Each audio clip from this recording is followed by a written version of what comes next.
그대는 왜 감각적인 즐거움을 원하는가? 왜 마음은 감각적인 즐거움에 대해서 계속 생각하고 있는가? 왜 되풀이해서 똑같은 탐닉의 방식으로 빠져드는가?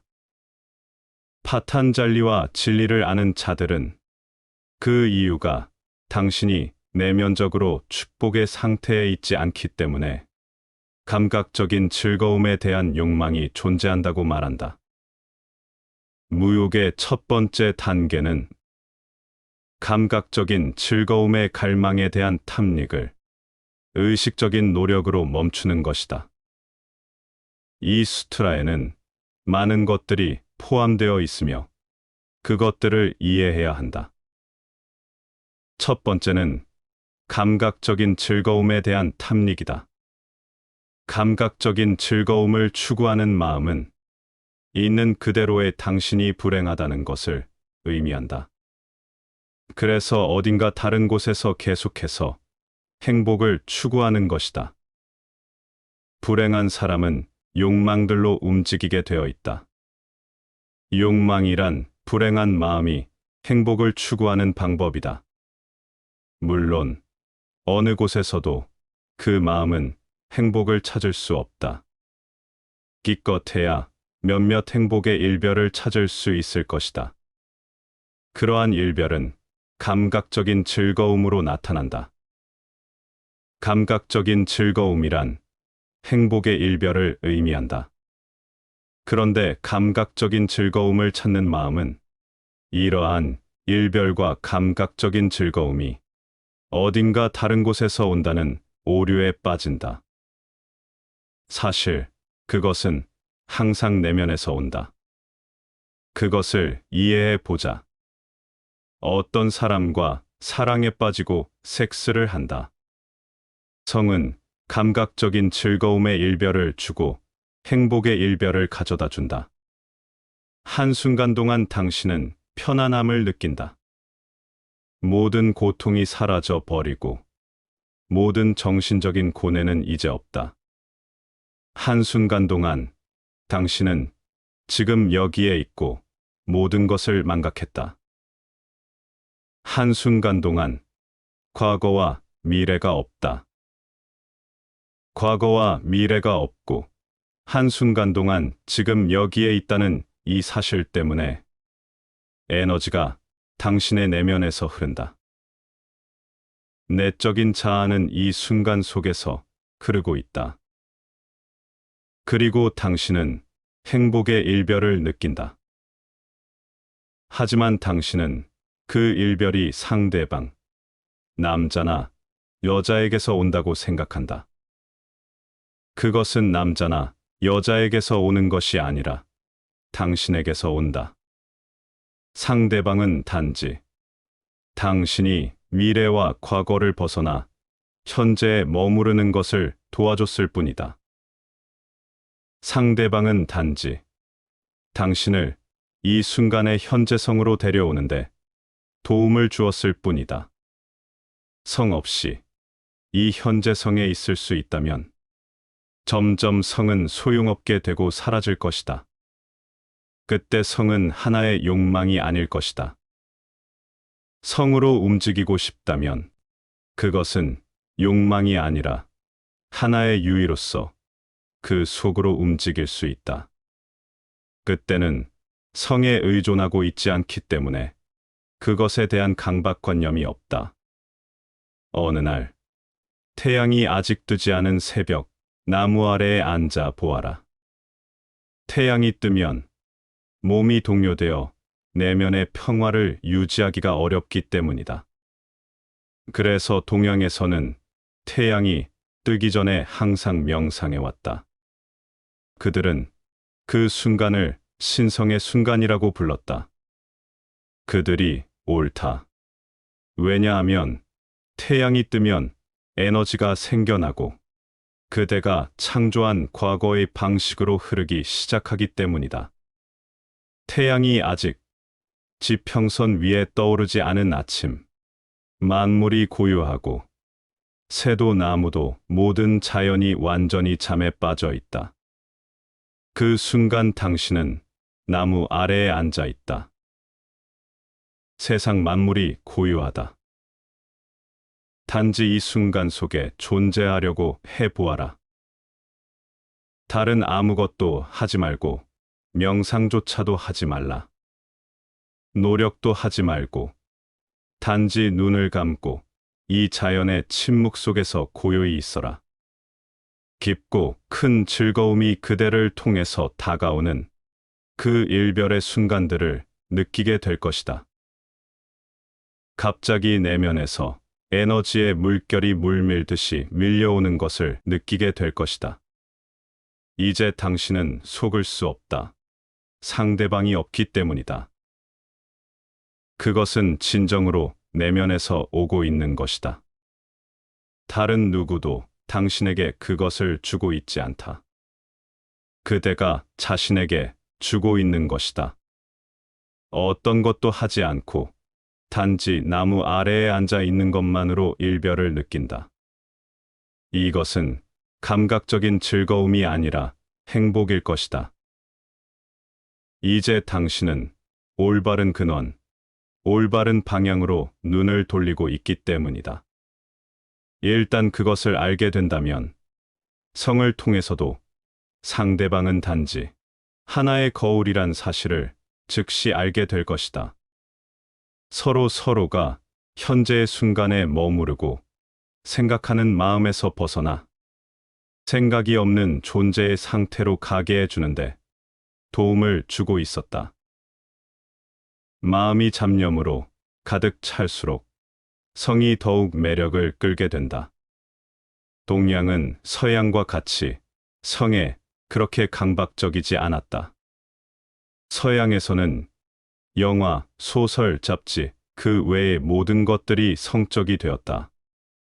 섹스에 호소하지 않으면 이제 어떤 물건도 팔 수 없다.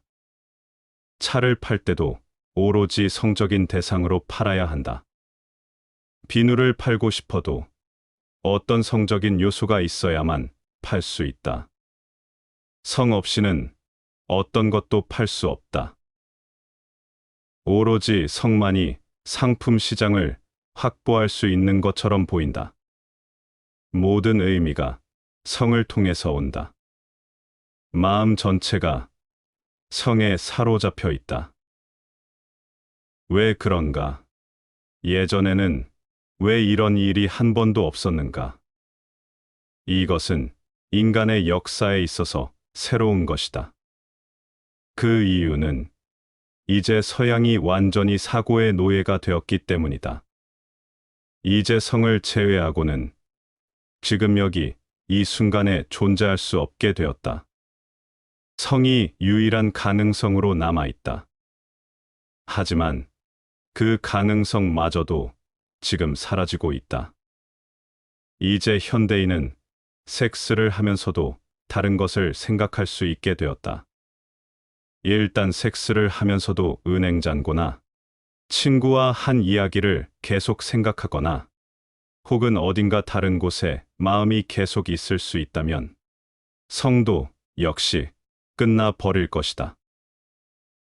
그러면 성은 지루해지고 좌절감을 안겨다 줄 것이다. 왜냐하면 성도 재구실을 하지 못하기 때문이다. 성의 목적은 단지 이것이다. 성에너지가 너무 강하게 움직여서 마음이 멈추고 성이 그 마음을 대신하게 된다. 에너지가 너무 강하게 움직이고 너무 생기 있게 움직이기 때문에 평상시의 사고방식이 멈추어 버린다. 말 때문에 인간은 오늘의 상황이 된 것이다. 끊임없는 제잘거리는 마음은 어떤 행복도 그 일말의 가능성도 줄 수 없다. 오로지 고요한 마음만이 내면을 볼 수 있고 항상 존재하고 있는 침묵과 행복의 소리를 들을 수 있다. 하지만 그것은 너무나 섬세해서 마음의 소음이 있으면 그 소리를 들을 수 없다. 오로지 성 속에서만 소음은 가끔씩 멈춘다. 나는 가끔씩이라고 말한다. 남편과 부인이 그러하듯 성애도 습관화되어 있다면 소음은 결코 멈추지 않는다. 모든 성행위는 기계적인 것이 되고 마음은 계속 제 갈 길을 간다. 그렇다면 성 역시 권태로운 행위일 뿐이다. 일별을 가져다 줄 수 있는 것은 무엇이나 매력을 끈다. 그 일별은 외부에서 오는 것처럼 보일지도 모른다. 하지만 그것은 항상 내면에서 온다. 외부는 단지 하나의 거울일 수 있을 뿐이다. 내면에서 흐르는 행복이 외부에 투사될 때 그것이 감각적인 즐거움이다. 이것이 감각적인 즐거움에 대한 파탄잘리의 정의이다. 내면에서 흐르는 행복이 거울처럼 작용하는 외부의 어딘가에 투사되는 것. 이 행복이 외부에서 온다고 생각하면 그것은 감각적인 즐거움이다. 우리는 감각적인 즐거움이 아닌 행복을 찾고 있다. 그러므로 당신이 행복의 일별을 맛볼 수 없다면 감각적인 즐거움을 추구하는 노력을 포기할 수 없다. 탐닉이란 감각적인 즐거움에 대한 추구를 의미한다. 의식적인 노력이 필요하다. 그것은 두 가지를 위해서이다. 그 중 하나는 즐거움의 순간을 느낄 때마다 그것을 명상적인 상황으로 변형시켜라. 즐겁거나 행복하거나 기쁨에 겨울 때 눈을 감고 내면을 들여다보고 그것이 어디에서 오는지를 보아라. 이 순간을 놓치지 말라. 이 순간은 소중하다. 의식적이지 않다면 계속해서 그것이 외부에서 오는 것이라고 생각할지도 모른다. 그것이 세상의 오류이다. 의식적이고 명상적이라면 그 진정한 근원을 찾게 될 것이며 조만간 그것이 내면에서 흐르고 있음을 알게 될 것이다. 일단 그것이 항상 내면에서 흐르고 있음을 알게 된다면 이미 그것을 가진 것이나 마찬가지다. 그 순간 탐닉은 사라질 것이다. 이것이 무욕의 첫 번째 단계가 될 것이다. 그때 당신은 욕망을 찾지도 갈구하지도 않을 것이다. 욕망을 죽이지도 욕망과 싸우지도 않는다. 단지 그보다 더 큰 무언가를 발견했을 뿐이다. 욕망은 이제 그다지 중요해 보이지 않는다. 그것들은 힘을 잃는다. 이것을 기억하라. 욕망은 죽여서도 파괴해서도 안 된다. 그것은 단지 힘을 잃는다. 그대는 그저 욕망을 무시한다. 더 큰 근원을 알기 때문이다. 그대는 그 근원의 자석처럼 끌려 들어간다. 이제 모든 에너지는 내면으로 움직인다. 욕망은 그저 무시된다. 그대는 욕망과 싸우고 있는 것이 아니다. 욕망과 싸운다면 결코 승리할 수 없을 것이다. 그것은 마치 손에 돌을 쥐고 있는데 다이아몬드가 그 근처에 놓여 있다는 것을 알게 되는 것과도 같다. 그대는 단지 손에 다이아몬드를 쥐기 위해서 돌을 던져 버릴 것이다. 돌과 싸우는 것이 아니다. 다이아몬드가 있으면 단지 돌을 던질 뿐이다.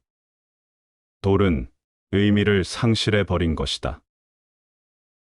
욕망은 그 의미를 상실해야 한다.